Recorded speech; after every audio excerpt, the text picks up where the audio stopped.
Donald Trump is with us. He's on the phone, joining us from Florida. Donald, Mr. Trump, thank you very much for joining us. We appreciate it, sir. Very good. My honor. You want to give us your analysis of why the stock market's selling off and there's turmoil all around the world? Because we've let China take over our economy, as you've been hearing me say for a long time. We are very, very vulnerable. We are no longer controlling our own destiny. We are in a big sphere of other countries all over the world that control us, and they're manipulators. They have a tremendous power over manipulation of their currencies.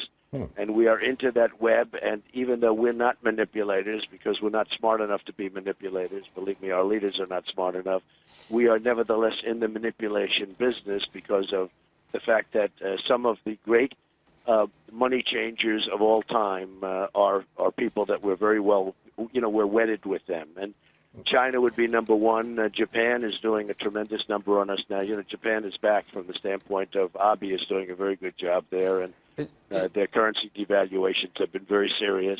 What about domestically? When they do that, it affects us, yes? What are we doing wrong here?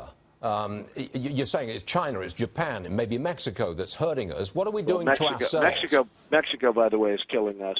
What we're doing here is well, I mean, do you have about 2 days? I can tell you everything because you got as much time as you want, Donald. That could be, you know what, Stuart, that could be one of the longest questions, longest answers I'll ever have to give to anything. We may need longer than your program, You're famous for 30-second sound bites. Give me a 30-second sound bite on what's wrong here.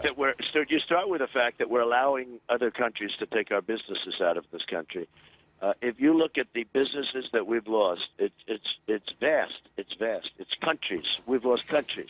We've lost millions and millions of jobs, and the jobs we have now are not good jobs. I saw you reporting on the jobs numbers, which are phony numbers, because, they were put up by politicians in order to look good, but they don't talk about all the people that can't find jobs, okay, which are the people that are unemployed, okay? That's called unemployment.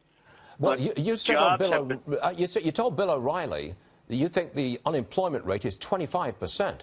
Oh, yeah. I've not seen that anyplace else. I've not seen... Actually, I've even seen some higher than that. But let's go with... I've seen actually some higher than that. If you add up all of the people that have looked for jobs and cannot find them and now have given up looking, you're talking about an employment rate that could be as high as 25%. I mean, it's incredible. And now, you know what I'm saying. When you are looking for a job, you're unemployed. When you give up looking for a job, you are considered statistically employed. So when they say, and we have millions, we have tens of millions of those people. And the other thing we have is we have very bad jobs, and you reported on that. In other words, we have an unemployment rate of 5%, according to the phony numbers. I call them the political unemployment rate is 5%. But they're very bad jobs. They're low-paying jobs. They're not good jobs. We used to have real jobs. Now we don't have.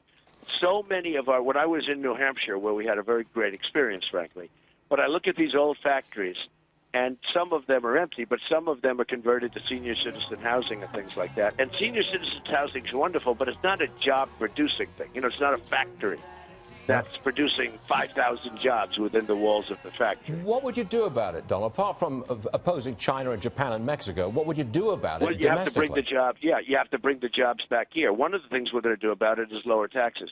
The United States is the highest taxed country in the world, okay? Essentially, but, right there. But it's the highest taxed country in the world. Businesses are leaving the United States, corporate inversions. The United States right now is going to lose tremendous numbers of companies.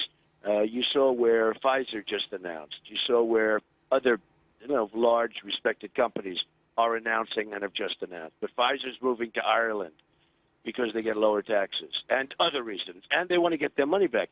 There's a lot of money outside of the United States that these companies can't bring back. It's their money. They can't bring them back. They can't bring the money back. And because they can't bring it back, some companies aren't even leaving for taxes. They're leaving to get their money, if you can believe it. Because there are vast sums of money. They say $2.5 trillion. I think it's $5 trillion. And you could bring that back by lowering the corporate tax rate and lowering the tax rate on individuals. Or even lowering the rate just on the money coming back. For instance, now they have to pay a massive amount. People say 35, 36%. If you lowered it to 10%, it would come back into the country, okay? but they don't do it. What kind of growth rate do you think we could get if you did what you're saying we should do? I really believe we could be at the 4% growth level. You know, if China has 6% or 7% growth, it's like they're in a depression. We have no growth. Our last quarter, we had no growth, essentially. We had a tiny little bit, but we had essentially no growth. Okay. We have no growth. Our country's not growing.